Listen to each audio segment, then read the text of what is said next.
Hi and welcome to another episode of Information and Value. My name is Julian Leitloff and I am your host. Today I'm talking to Czhang Lin.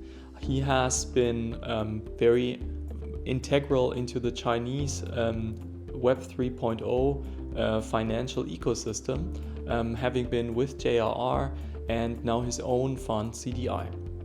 So I took the time to talk to him about the evolvement of the Chinese internet and how it might or might not be different, and what movements he sees in terms of adoption of blockchain technology, both from a governmental perspective but also with big corporates. I am very excited because Czhang has a unique background. He grew up in Poland and ran the family business there, actually brought it public. He lived in Canada, and one fun fact about him is that his first name is actually written in a way that it's interesting in Chinese because it was adapted to fit the Polish pronunciation. Let's see what Czhang has to say. Welcome to Information and Value, Czhang. Nice to be here, Julian. So before we jump right in, let's start off with a simple question. What tools do you use? What technical small gadgets are you interested in? It's actually hard to say. Personally, I don't play that much on technical small gadgets, but I'm a big fan of sports. So whenever I can, I do enjoy playing football, soccer, or sometimes even basketball. But do use gadgets a bit less, I guess. So completely off tech when you have free time. I like that approach. Something that I want to start with, I mean, you're based in Shanghai, and I guess that this is quite interesting to the viewers, is we've been talking about the development of the internet as if this has been something that is like globally the same. And as a matter of fact, preparing for this interview, I realized that I just don't know. And I wanted to just ask you, on behalf of our viewers as well, like, can you shed a little bit of light onto how the Chinese version of the internet evolved, and is it actually so different, or is it kind of the same? Actually, that's a very interesting topic, and that's a very long topic if you want to dig into. But coming to the core value that I see as different is how the Chinese actually have moved. I think it's one of the first one globally moving the whole internet into the mobile space. So it's like the mobile app is super strong. And me actually, most of my life that I actually grew up in the West, both in Europe as well in Canada.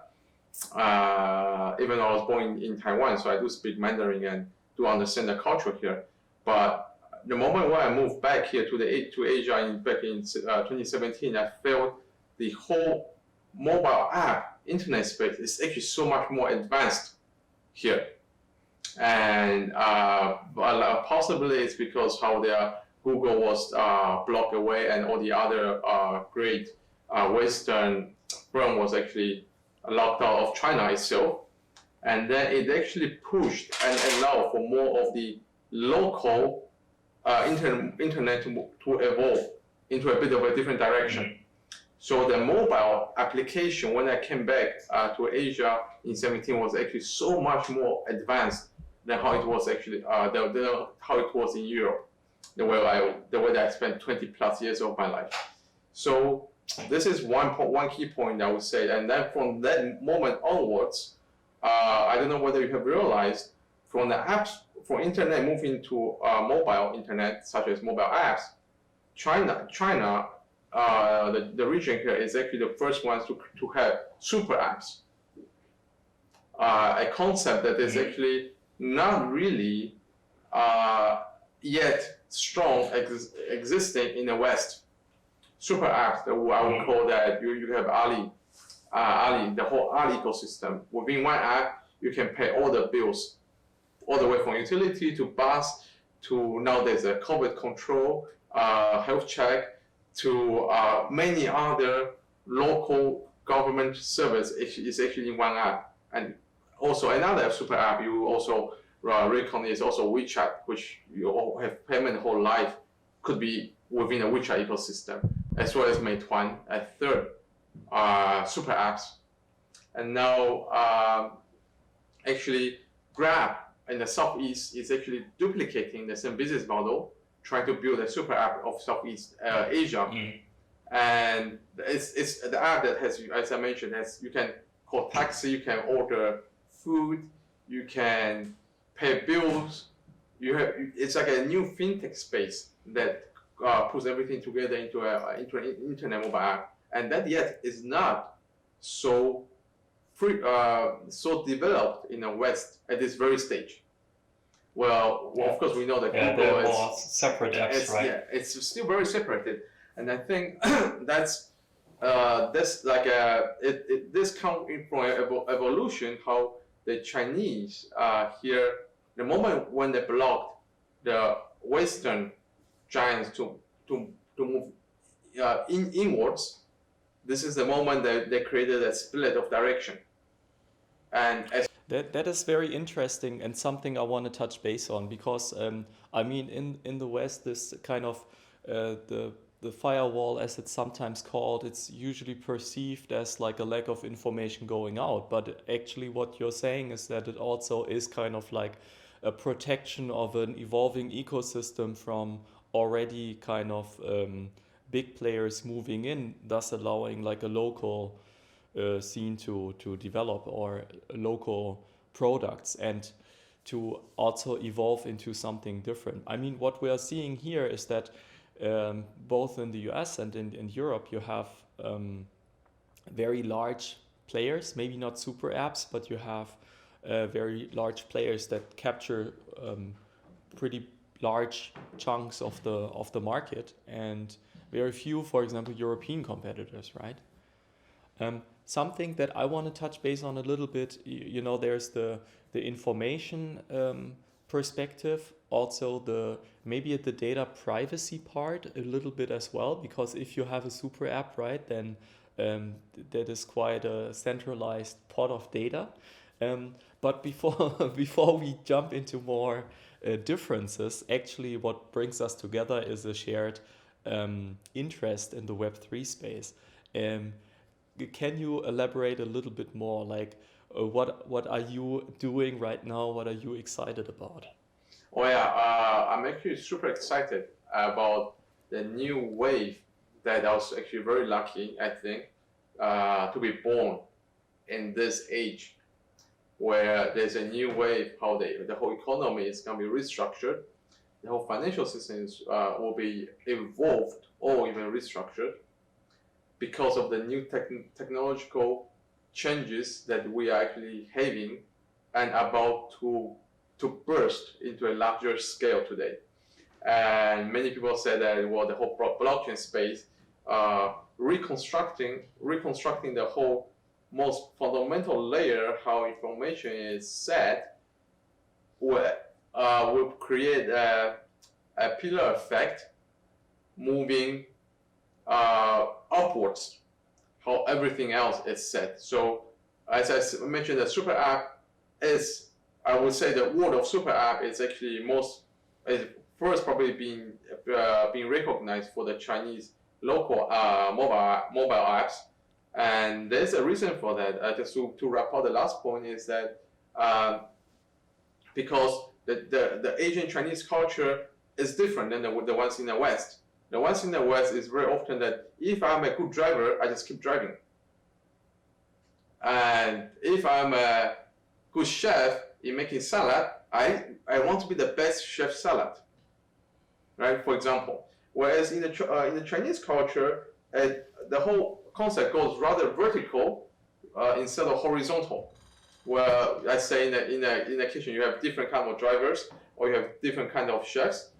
I just want to be pioneer in one sector that I feel the best. Where the Chinese culture are very vertical, I want to have the best restaurant.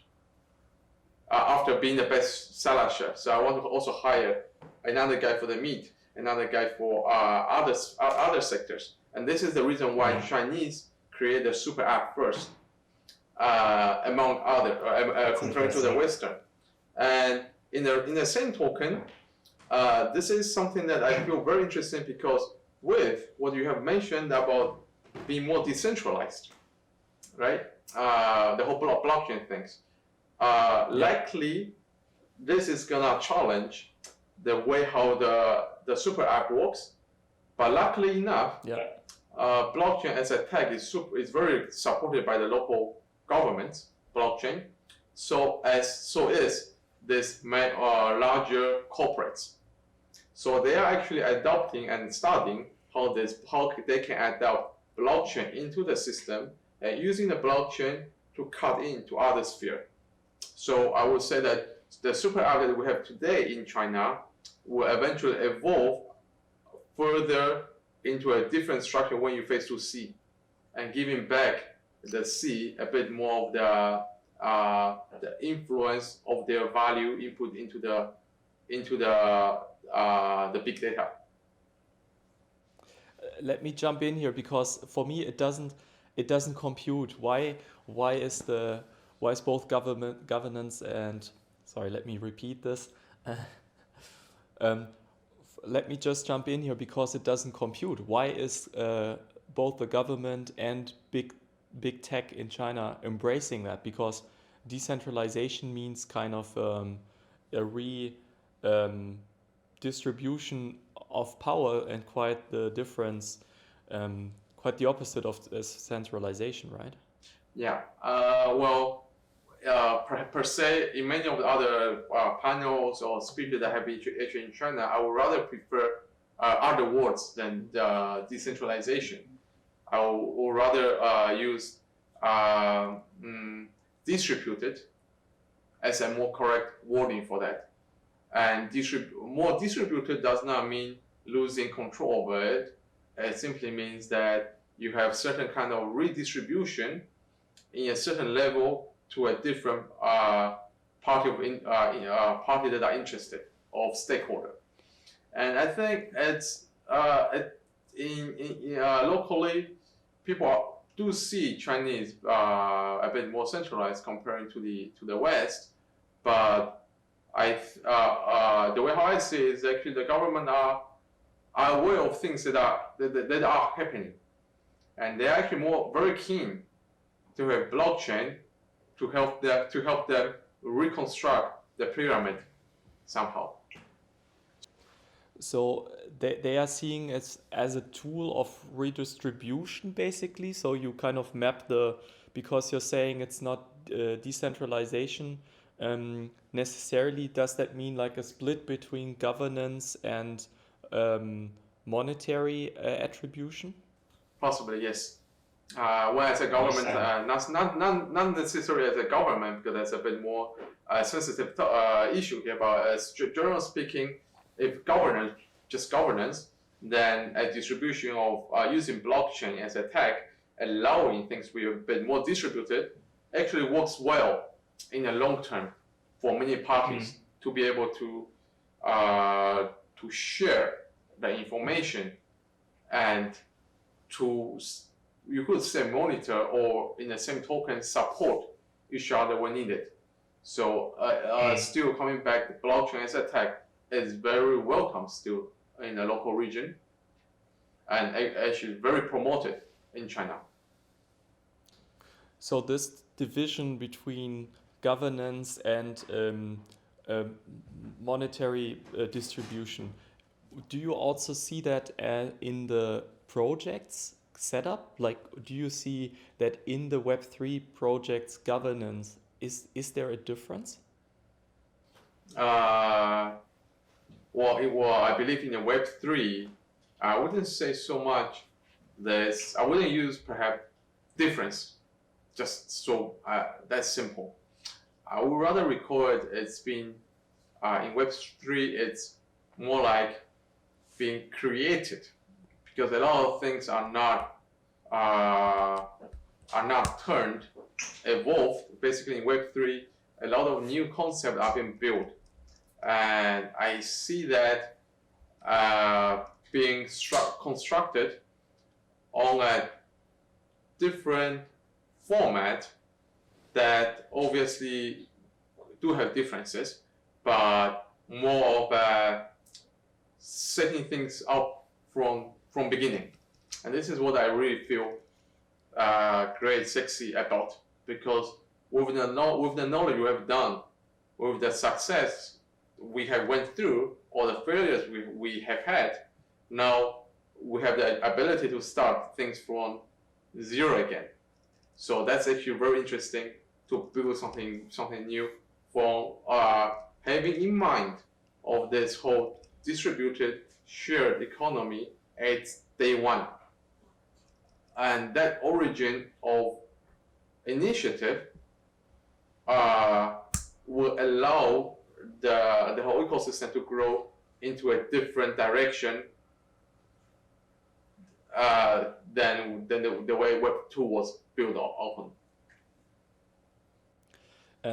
So if I would assume then the typical Chinese founders in the Web3 would their main goal is to really kind of debundle those super apps, I would imagine, right? Technically speaking, yes, but the way how I think about Web3 is different is that it's no longer just going to be built upon a very small group or single tool or single digit of people. Yeah. How Web3 would work out very likely is from a smaller community, and then the larger benefit is going to be shared into the first initial community that actually put the input into it. And that is going to be very different than how Web2 was. These super apps are made of, usually by just created by less than a dozen of people, right? So you're basically saying we are moving away from the millennial super founder like a Jack Ma or Mark Zuckerberg towards a decentralized stack of entrepreneurs building new projects, new products, and new infrastructure. Yeah, I think the way how the new economy will move into, let's say, perhaps it's a bit hard for some other people to understand because the heroic figure is still there and will eventually will exist, but the new generation are different, and they like to do things that they think are cool and great today, but but this cool thing may turn boring after half a year, so they move to another things. And someone else that thinks this was great will come and take over. So this is what I really like about Web3 is that, as I mentioned just now, that it's the core value, how as a core concept that is different, will allow the project to move into a different direction and not to be so centralized, but more distributed and having different faces of people building it together. Yeah. So it's more of a community-based initiative. So basically, it's not only that we will see more people building the stack, but you also, in the company itself, it's not a company anymore. It's more like an obviously open source movement where different people will take the realm, just like we've seen with the governance of Linux, right? Where Linus Torvald left after, I guess, 7 years. That's interesting. I want to come back to more what you're doing, what you're excited about on your everyday level. Can you share a little bit? You just recently started a fund.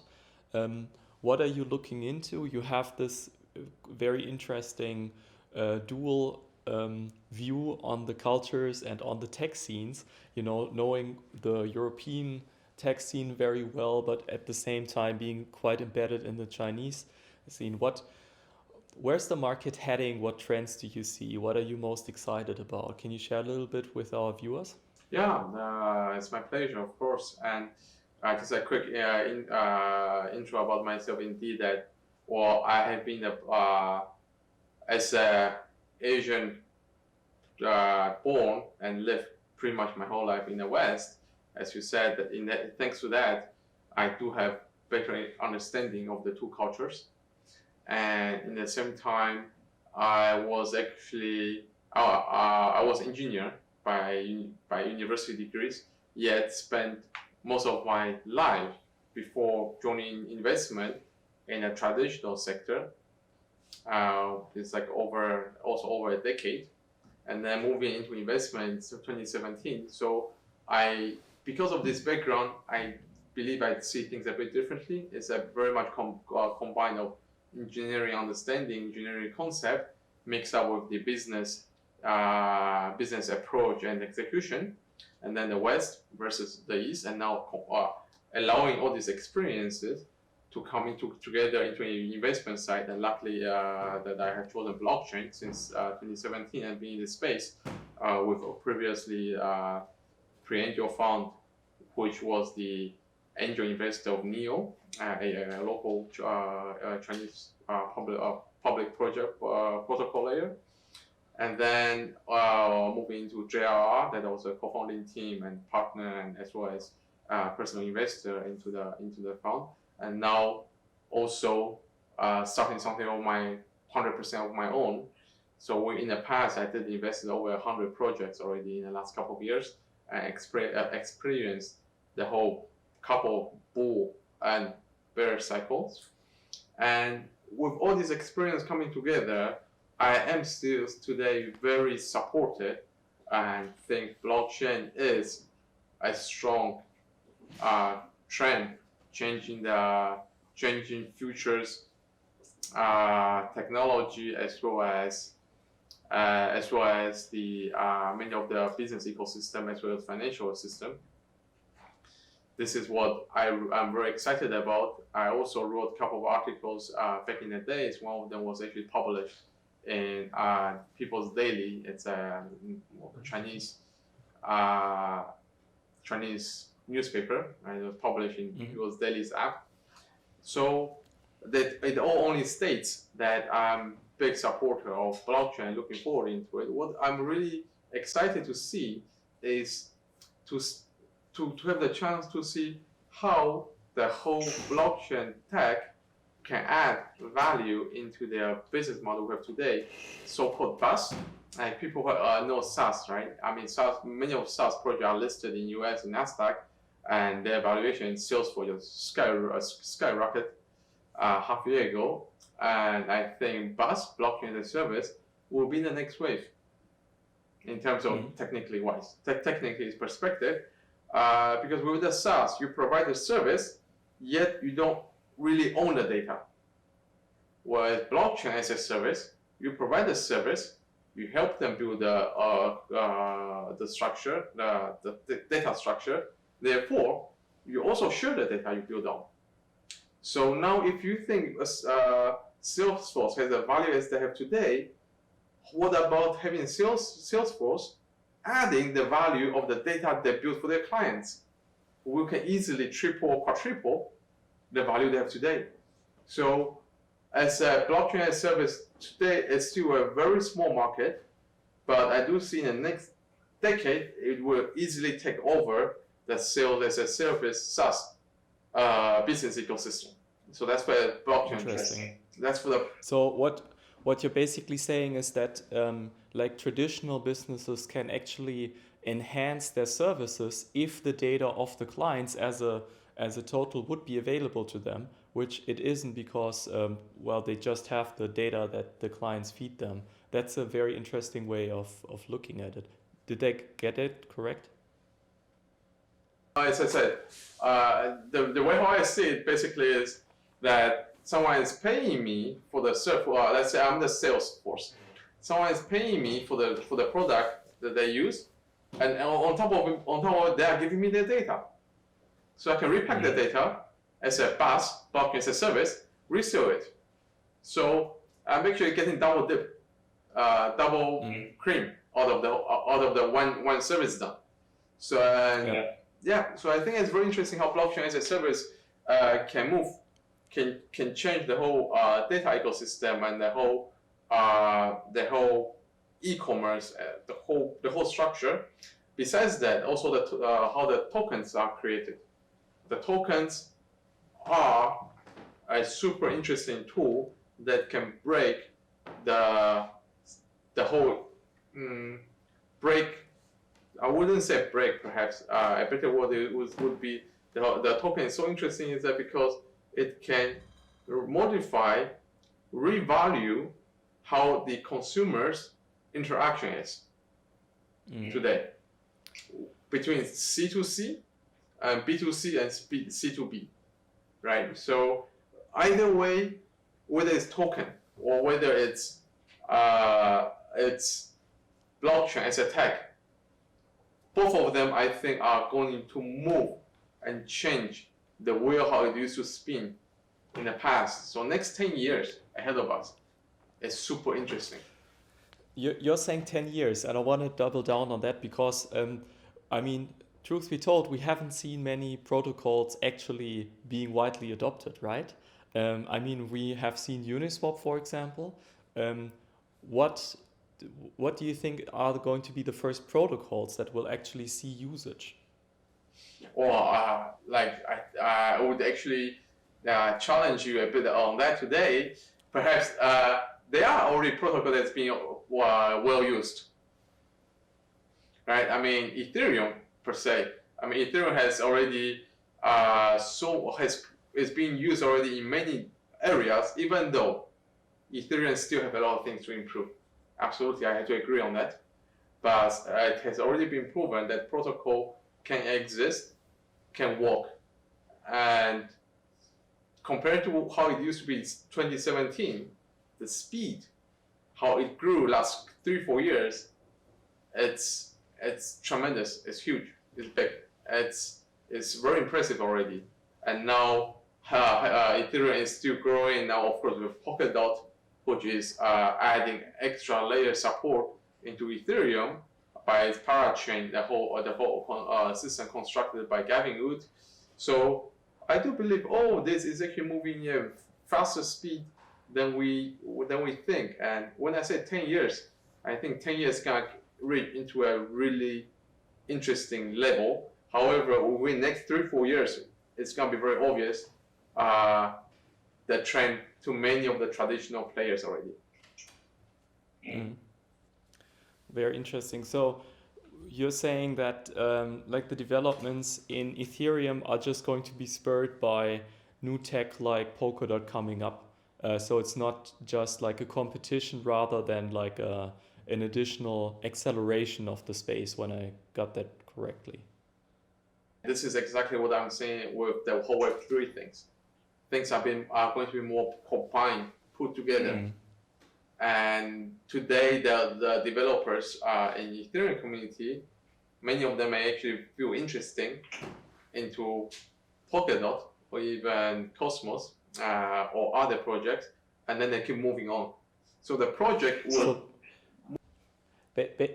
Basically what you need then is you need more chefs that want to be the best restaurant than chefs that want to be the best in cooking steak, right? Yeah, but for example, yes. Cool. All right, Czhang, that has been super intense, our debate. Is there anything that you want to touch base on before we wrap up? Is there anything that you would like to talk about? Yeah, something I would love to help, because as I mentioned already, that I'm very keen, very interested in the whole blockchain. I'm very lucky. I feel very lucky to be in this area to experience the whole evolvement, revolution in the the internet space, or for Web3, and it'd be great for me to help other European projects moving forward into the region where I feel also that I'm located today. And of course, I'm already supporting local projects moving outwards as well. So any of this, anyone who sees our chat, our video here, and feels wanting to know more, I'm more than welcome to provide my value and support. touching base on that, I mean, the Web 2 has seen a very separate ecosystem, right? Like there's WhatsApp, there's WeChat, and you have many of these examples. Do you think that we will see kind of like a global Web 3.0? Yeah. Just like with blockchain, you have the so-called layer 2 cross-chain layer that put everything together, right? So likely there could be a project and app that puts everything into one piece through an extra layer on top. Yeah. Czhang, that was super interesting. Thanks so much for joining me. It's late in Shanghai, so I'll let you go. But thanks so much for being here. All right. Thank you a lot, William. Bye-bye. Thank you guys for watching another episode of Information and Value. Today with Czhang Lin, partner and founder of CDI. So we want to get your feedback on this episode. Who should we interview next? What did you like? What did you not like? You will find ways to contact us in the show notes. Also, if you're just listening to it, there is a video podcast. If you're seeing this, you can also see the audio version on Spotify and Apple. I am very excited to see you guys next, because there is going to be another show coming up in the next couple of weeks, and that is going to be focusing more on the legal topics around an evolving Web 3.0. Tune in next time.